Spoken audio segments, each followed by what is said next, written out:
자, 오늘 우리 본문에서 우리에게 주신 말씀 가운데 마지막 10절에 이런 말씀이 있습니다. 근심하는 자 같으나 항상 기뻐하고 가난한 자 같으나 많은 사람을 부유하게 하고 또 아무것도 없는 자 같으나 모든 것을 가진 자로다 그랬어요. 우리는 육신적인 것들을 보면은 세상과 불신자들을 우리가 비교해 보면은 부족한 것뿐이었고 또 없는 것뿐이 보이지 않습니까? 그러나 우리는 예수님을 믿는 하나님의 자녀들은 구원받은 하나님의 자녀입니다.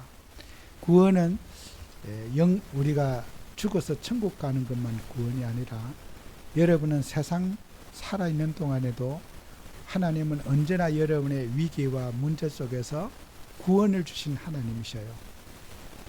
천국 가서만 책임져 주시는 게 아니라 살아서도 여러분의 인생을 책임져 주시는 그리스도신 예수님이 우리 안에 계십니다. 그래서 우리는 구원은 우리가 세상에서는 우리가 뭘 대책을 세우고 준비를 하고 해야 된다. 그렇지 않습니다. 여러분의 인생의 미래, 과거, 현재까지 주님은 다 책임지고 계십니다.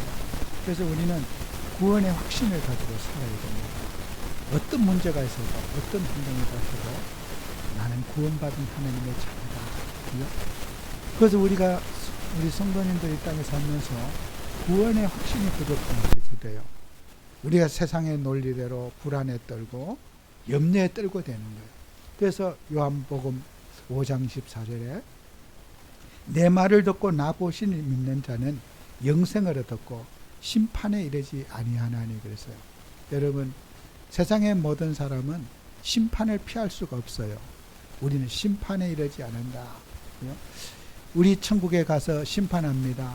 우리도 심판받아요. 그죠? 어떤 심판을? 상급의 심판을 받아요. 불신자는 형벌의 심판을 받습니다. 그래서 불신자는 심판을 받는데 그들은 예수님을 믿지 않았기 때문에 태어나서부터 지금까지 했던 모든 거 있잖아요. 지옥 가서 고통을 받고 심판을 받게 돼요. 자, 우리의 심판은 어떻게? 그런 불신자가 받는 심판은 없어지고 우리는 상급의 심판을 받아요. 그렇죠? 천국은 뭐예요? 상급의 심판을 받는다는 거예요. 불신자가 받는 그 심판을 받지 않는다는 거예요. 그래서 불신자는 지옥의 형벌을 피할 수 없는 사망에서 생명으로 옮긴다고 해요. 우리는 이렇게 다 잃어버린 것 같지만 영원한 상급을 가진 저주와 재앙이 없어지고 모든 불신자가 받는 실패가 없어진 하나님의 자녀라고 하는 그 상급을 우리에게 받았단 말이에요. 우리는 정말 이 구원의 확신을 가지고 저와 여러분이 살아야 돼요. 그래서 우리 성도님들이 땅에 살면서 특히 우리 성도님들이 꼭 현실 속에 있는 이제 현실 문제에 걸려들지 않는 그리스도인이 돼야 돼요. 현실 문제에 속지 않는 그리스도인. 성경에는 욥이라고 하는 인물을 예화를 들어서 욥기서에 그 시가 서거든. 욥기서가 잠언, 시편, 욥기 이가 그 우리에게 주는 교훈이 참 크거든요. 거기에 보면은 욥기서에 우리 전체 그 흐름 속에 욥의 고난을 우리가 생각해 볼 수가 있어요. 근데 그 욥은 정말 이게 늘 가지고 있지만은 욥은 불안에 떨고 살았어요. 욥은 하나님을 믿으면서 세상 사람들이 갖지 못한 걸 다 가졌어요. 얼마나 많이 가졌는지 정말 욥의 이름을 모를 사람이 없을 만큼 하나님을 믿는 욥은 복을 받았다고 세상 사람이 부러워하는 그걸 욥은 다 가졌어. 재산도 가축도 많이 가졌고 종들도 많이 가지고 자식도 가지고 예쁜 아내 미인을 얻고 막 하여튼 세상에는 부러운 게 세상 사람이 봤을 때는 부러운 것이 없을 만큼 욥이 많은 걸 가졌어요. 근데 정녕 가진 욥은 어떻게 해요? 불안했어요. 만족이 없었단 말이에요. 사람들은 욥을 그렇게 부러워했는데 욥은 자기가 가진 것에 대한 만족을 느끼지 못했단 말이에요. 그게 바로 욥의 고난의 가장 중요한 핵심이란 말이에요. 남들이 불화하는 거 다 가졌는데 욥은 불안에 떨고 염려에 떨고 갈등에 떨어졌단 말이에요. 그러면 불신자가 부러워하는 거 다 가졌는데 욥은 그렇게 고통받으며 살았단 말이에요. 그 고통 속에 있는 욥에게 사단이 하나님께 찾아왔어요.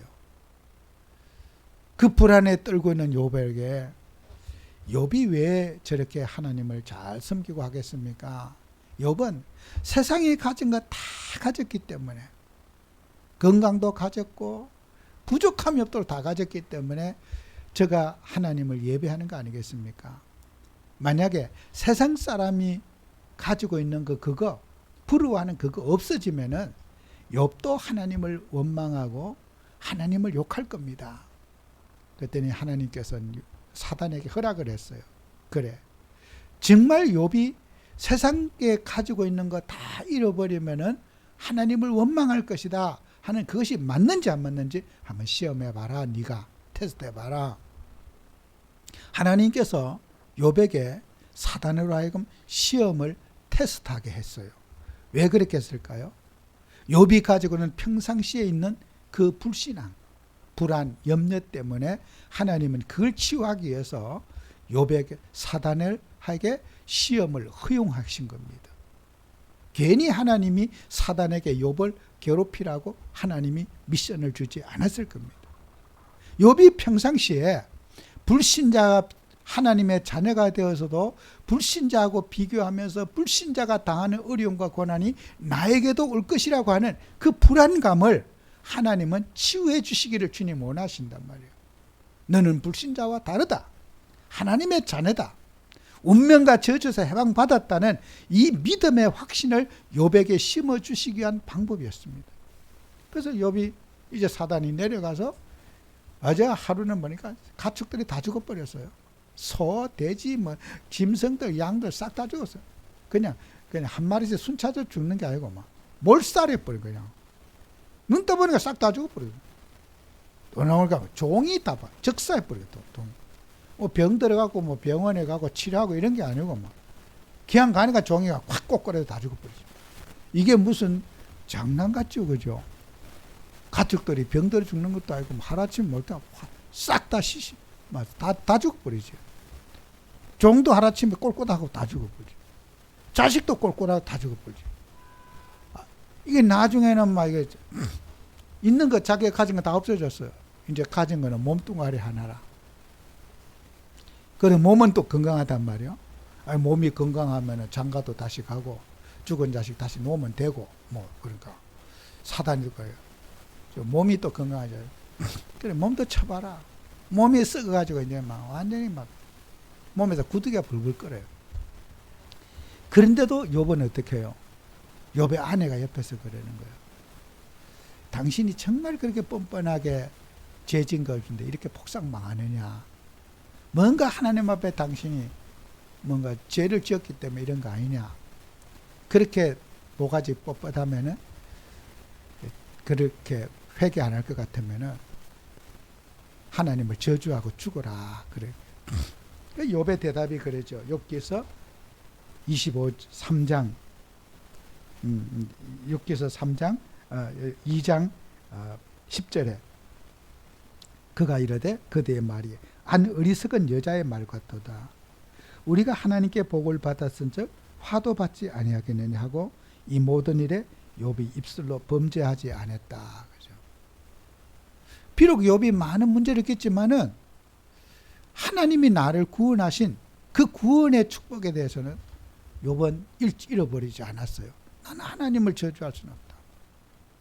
섭섭하고 다 내 거 주신 거 다 뺏어가 또 그렇다 할지라도 나는 구원받은 하나님의 자녀가 아니라는 거예요.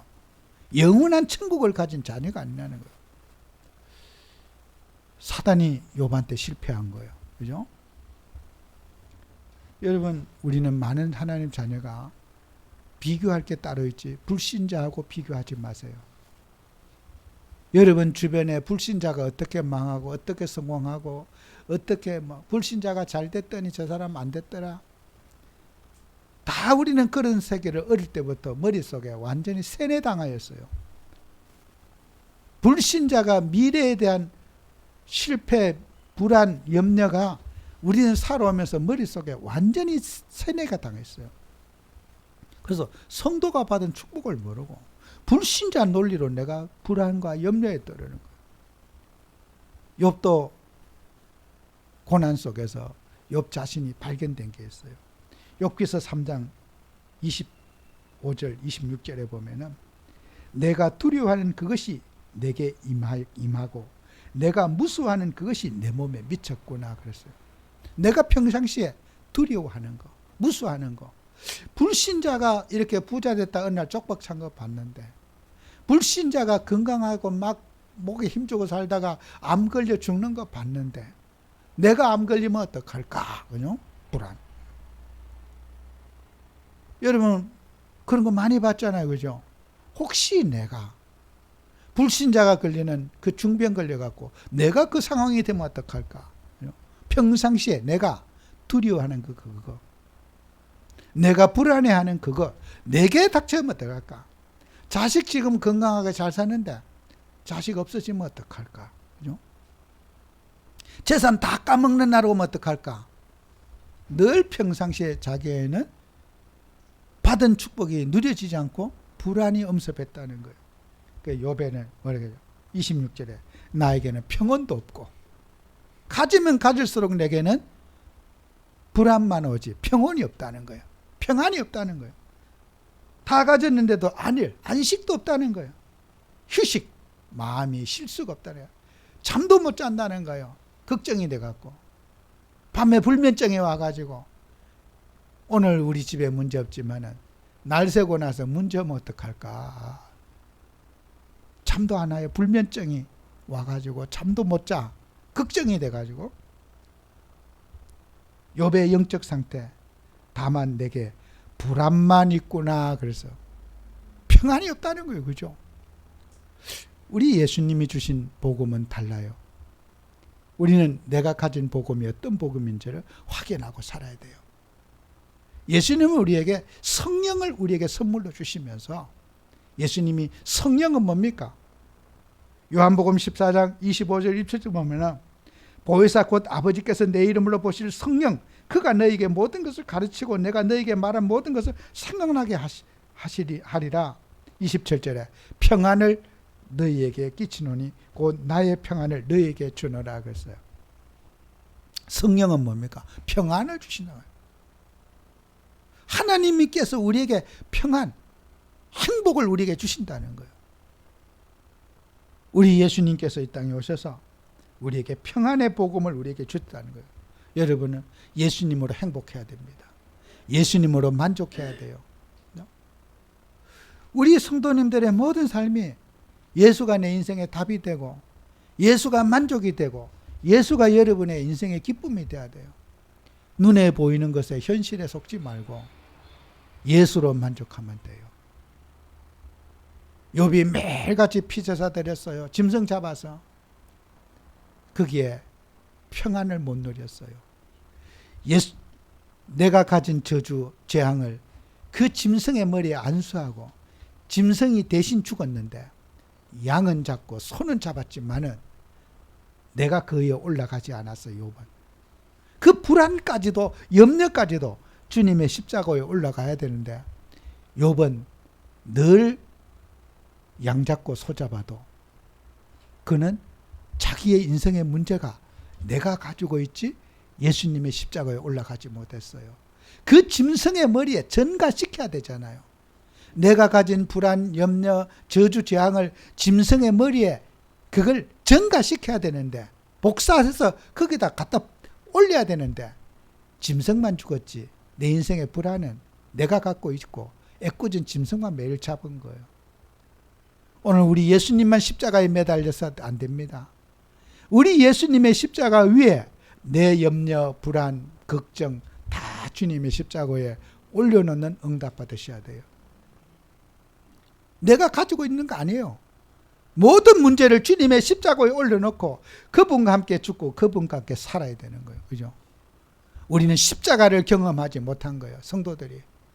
십자가의 사랑과 십자가의 은혜를 우리가 경험하지 못하고 십자가 목걸이만 차고 다니지 십자가의 그 의미를 경험하지 못합니다. 여러분, 우리의 복음은 십자가 복음입니다. 이거는 상식입니다. 이 복음 놓치면은 다 놓친 거예요. 내가 정말 미래 걱정, 인생 걱정을 주님 앞에, 내가 주님이 십자가에서 우리 인생 문제 해결하려고 오셨는데 내가 다 짊어지고 잠도 못 자고 걱정돼 갖고 그런다면은 그 예수 믿는 거 아닙니다. 우리는 주님의 십자가를 경험해야 돼요.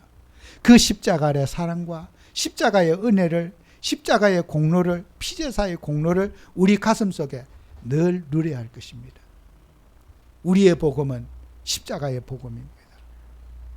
그분이 죽으심으로 우리가 자유함을 누리고 그분의 죽으심으로 말미암아 성령이 우리에게 선물로 주셔서 너에게 평안을 끼쳐노니 나의 주는 평안은 세상이 주는 것 같지 않다고 주님 말씀하셨습니다. 정말 우리는 예수님으로 말미암아 행복합니까? 질문해 보셔야 돼요. 나는 정말 예수님으로 행복한가? 욥은 그랬잖아. 다 가져봤는데 불안이 없어지지 않은 거예요. 다 가졌는데, 세상이 불우하는 거 다 가졌는데 욥은 불면증에 시달렸다는 거예요. 그죠? 늘 피제사 드리는데 피제사의 의미를 욥이 놓친 거 아닙니까? 짐승만 잡았지 자기 인생의 문제는 그대로 짊어지고 있었단 말이에요. 우리는 십자가를 통과해야지 참 믿음이 회복되는 거예요. 십자가는 목걸이만 타는 게 아니라 내 마음에 정말 내 인생의 문제가 주님과 함께 죽고 내가 주님과 함께 사는 그리스도로 충만한 여러분 되셔야 됩니다. 그래서 우리는 세상의 모든 사람은 다 불안과 염려와 현실 문제에 욕만 거린 게 아니라 이젠 저도 여러분도 현실 문제 앞에 속을 수 있어요. 욥이 특별히 이상한 사람이 아니라 나도 그 속에 한 사람입니다. 그래서 우리는 이유 있는 삶을 저와 여러분이 살아야 돼요. 사도행전 27장 23절 26절에 바울에게 그렇게 전도하고 복음 전하는 바울에게도 유라굴라라는 풍랑을 만나고 생명의 위협을 당하고 거기에 속에서 바울은 불신자가 느끼는 불안 분명히 바울도 느꼈을 거예요. 그런데 새우잠을 자고 그 불안 속에서 잠을 자고 있는데 하나님의 사자가 바울에게 나타났어요. 그 말씀이 내게 속한 바 내가 섬기는 하나님의 사자가 어젯밤에 내 곁에 서서 말하되 바울아 두려워하지 말라 그랬어요. 현실 문제를 보고 두려워하지 않는 사람 한 명도 없어요. 바울도 심히 두려워했다는 거예요. 두려워하지 않는 바울에게 두려워하지 말라 그랬겠어요? 심장이 멎을 듯이 내 인생 여기서 끝인가 보다. 이렇게 물에서 같이 시신도 못 찾고 그냥 오늘 인생이 끝나는 날이구나. 바울의 인생이 거기에서 그렇게 믿음 좋은 바울이 극도의 불안에 시달리고 있을 때 하나님이 바울에게 나타났어요. 두려워하지 말라. 그죠? 우리 예수님께서 우리에게 요한복음 14장 때도 너희 모든 염려를 주께만 너희를 염려하지 말라. 우리가 염려 안 하는데 주님이 염려하지 말라고 그랬겠습니까? 염려하고 있으니까 염려하지 말라는 거예요. 염려거리가 있습니까? 없습니까? 염려거리가 없으면 그 도른 사람이에요. 주님의 말씀이 틀린 거예요. 염려거리가 있으니까 염려하지 말라고 주님 말씀하신 거예요. 나 예수 믿으니까 아무 염려 없어요. 그런 사람은요, 예절적으로 그렇게 표현할 수 있잖아요. 저 걱정 안 해요. 염려 없어요. 너무 심하게 그렇게 주장하면요, 정신과 가보셔야 돼요. 왜 염려가 없습니까? 눈 뜨면 다 염려지요. 무엇을 먹을까? 어떻게 살까? 어디를 갈까? 눈 뜨면 다 우리는 염려라고 하는 세상에 살아요. 그죠? 나이가 들면 들수록 나이만큼 또 염려가, 어린 애기들은 염려가 별로 없어요. 애기들은 뭘 모르니까, 그죠? 세상을 모르니까 천진난만하게 뭐 내일 걱정 왜 합니까? 엄마가 밥 다 주고 우유 다 주는데 애기가 막 염려해서 불면증 걸립니까? 갓난 애기가? 갓난 애기 불면증 걸리는 무엇이야? 모르니까 염려를 안 해. 갓난 애기는 우유 주고 젖만 빨면 그냥 자요. 걱정이 돼갖고 고민이 돼갖고 애기가 세상을 아는 것만큼 염려가 생기는 거예요. 나이만큼 염려가 생겨요. 염려병이. 연세 드신 분 살아봐요. 늘 염려.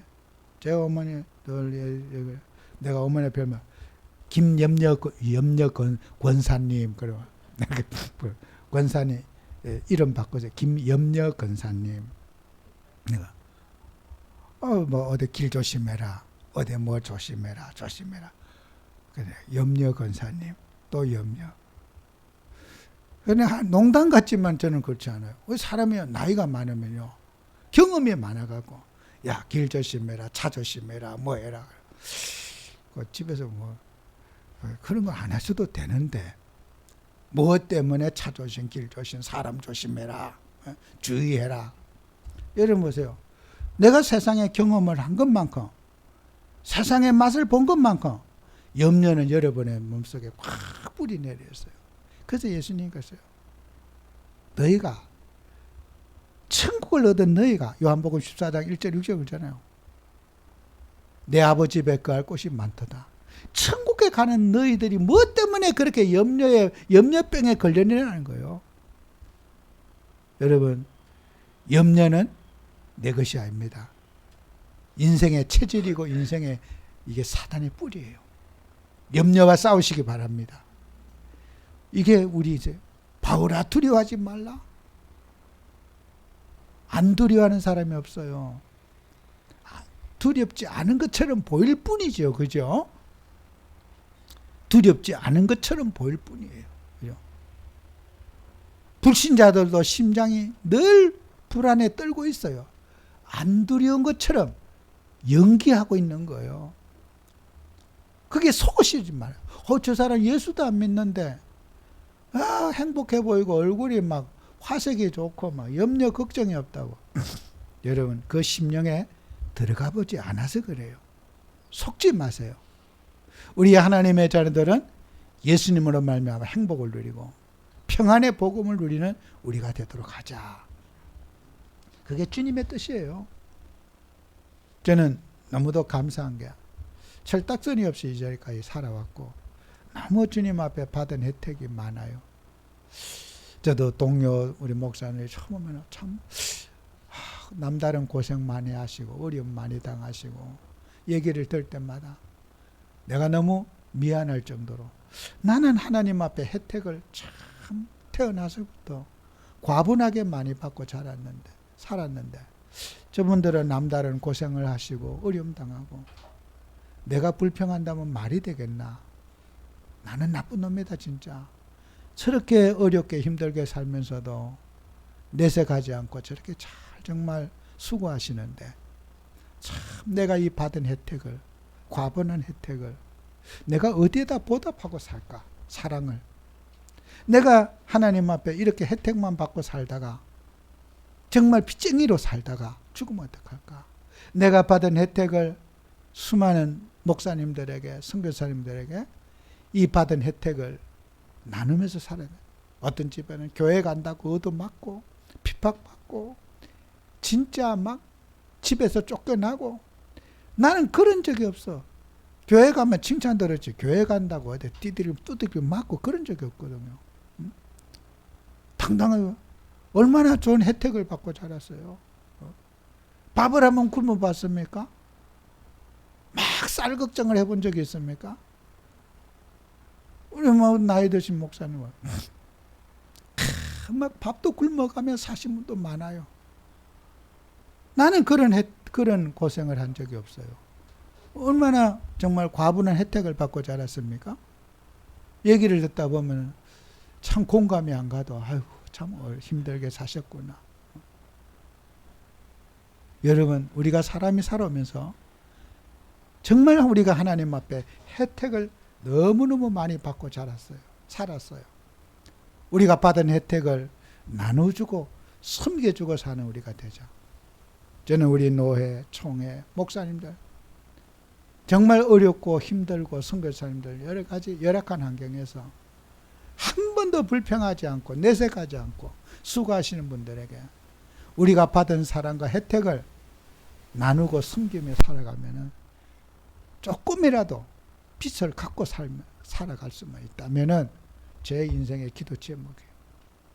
내가 받은 혜택을 정말 당신의 백성을 위해서 수고할 수 있다면 오늘 우리의 고민을 해결해야 될 겁니다. 정말 우리는 하나님의 사랑을 입은 자요. 혜택을 받은 자 아닙니까? 정말 이 혜택을 남다른 혜택을 받고 하나님 살았어요. 과분한 사랑을 받았고 과분한 정말 축복을 받았어요. 이 사랑을 우리가 보답하며 살아가는 우리가 되자. 예수님이 마지막으로 이런 말씀하셨어요. 한 율법사가 누가복음 10장 25절 37절에 보면은 한 율법사가 예수님께 질문을 합니다. 예수님, 내가 무엇을 하여야 영생을 얻게 되겠습니까? 인간이 영원히 사는 방법이 어떤 행동을 하면은 영생을 얻을 수 있겠습니까? 하고 예수님께 질문했어요. 참 질문 자체가 틀린 거죠. 율법사의 질문이.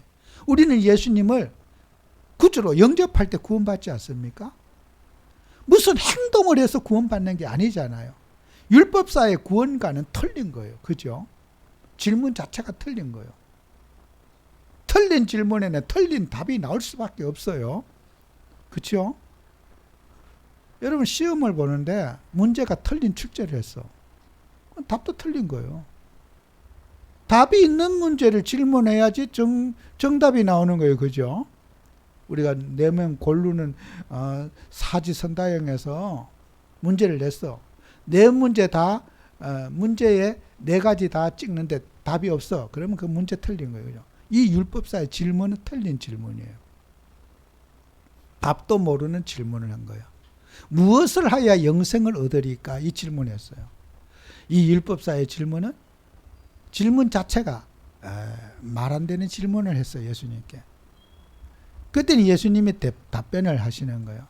신명기 6장을 인용하시면서 너는 마음을 다하고 뜻을 다하고 힘을 다하여 주 너희 하나님을 사랑하라. 내 이웃을 내 몸과 같이 사랑하라. 그러니까 틀린 질문에는 틀린 답이 또 나옵니다. 예수님의 어법이 그래요. 야, 너 그 질문 잘못됐어. 이렇게 예수님 말씀하지 않으십니다. 예수님이 이 화법이 야, 그 질문 틀린 거야. 예수님이 이렇게 지적질 안 해요.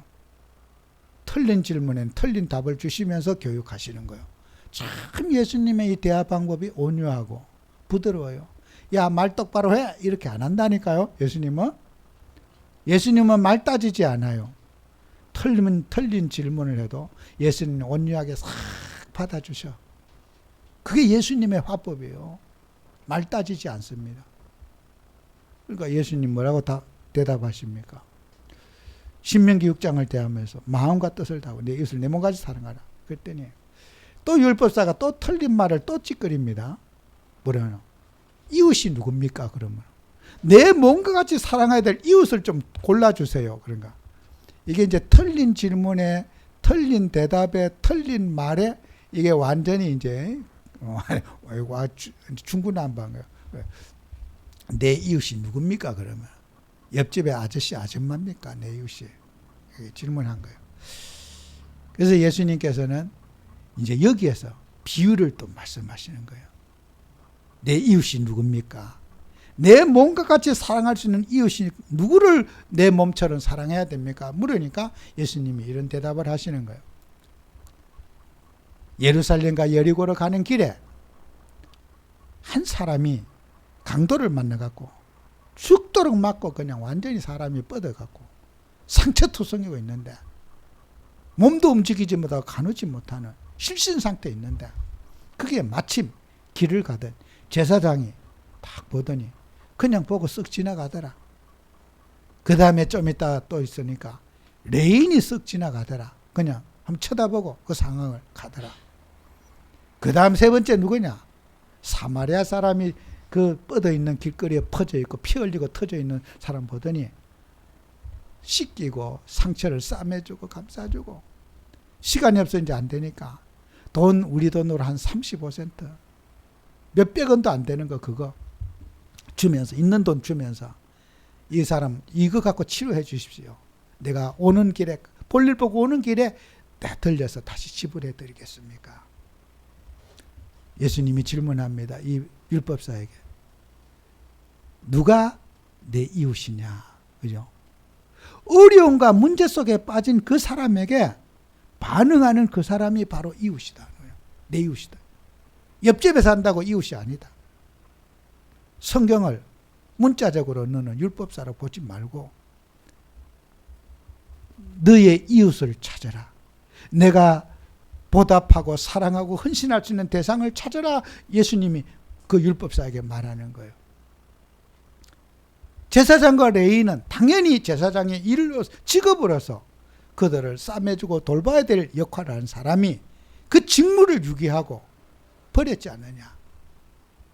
우리 하나님의 자녀가 돌보고 섬기고 사랑해야 될 그 직무를 우리에게 주셨는데, 왕같은 제사장의 거룩한 사명을 주셨는데 우리는 그 직무를 놓치지 않느냐. 세상의 그 사마리아 여인은, 사마리아 사람은 그 직무를 받지도 못한 사람인데도, 자격도 없는 사람인데 그렇게 사랑을 해주고 봉사했는데, 우리는 그 직분을 받았는데, 제사장의 직분, 왕같은 제사장의 직분을 받은 우리가 그 직무를 유기하고 살지 않느냐. 직분 회복하라. 이 말씀을 예수님이 비유를 통해서 하시는 거예요. 우리는 왕같은 제사장입니다. 세상에 그늘 지고 억압받고 어려움 당하고 고통받는 사에게 우리의 눈물의 기도가 있어야 됩니다. 그죠?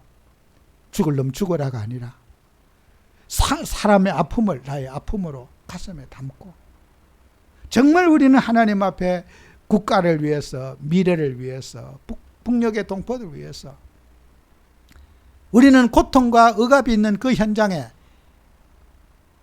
이웃은, 나의 이웃은 저 북녘 땅에 고통받는 영혼이 나의 이웃이고, 그죠? 전쟁에 죽어가는 그들이 내 이웃이고, 옆집에 사는 이웃이 아닌 정말 내가 도움이 필요하고 선교 현장에서 수고하시는 선교사님이 나의 이웃이고, 그들의 고난이 나의 이웃이고, 그런 우리가 이웃을 회복하는 우리 교회가 되어야 될 거다. 정말 가까이 있으면서 나와 상관이 없는 이웃, 네이버후드라고, 우리 가족이라는 거예요. 가족. 가족인데 가족임을 잊어버렸던 그것을 회복하라. 그것이 이웃이 아니겠습니까? 우리 예수님이 말씀하신 거. 율법사가 질문하고, 내 이웃이 누굽니까? 내 이웃이 누굽니까? 이웃은 나와 함께하고 있고 나와 같이 있으면서도 이웃이 아닌 남인 것. 그죠? 우리는 이것을 언약을 붙잡고 기도를 찾아서 우리는 모든 것을 가진 자로서 헌신하고 사랑하고 섬김을 다하는 그런 우리 교회와 성도님들이 되어야 될 줄로 믿습니다. 기도합니다. 주님의 사랑을 저희들 입었습니다. 우리는 복음의 빚진 자요, 또 하나님의 혜택을 받고 이 자리까지 왔습니다. 우리가 받은 사랑과 은혜를 정말 주님의 나라에 헌신하고 또 베풀고 배려할 수 있는 저희들의 삶이 되도록 축복해 주옵소서. 예수님 이름으로 기도합니다. 아멘.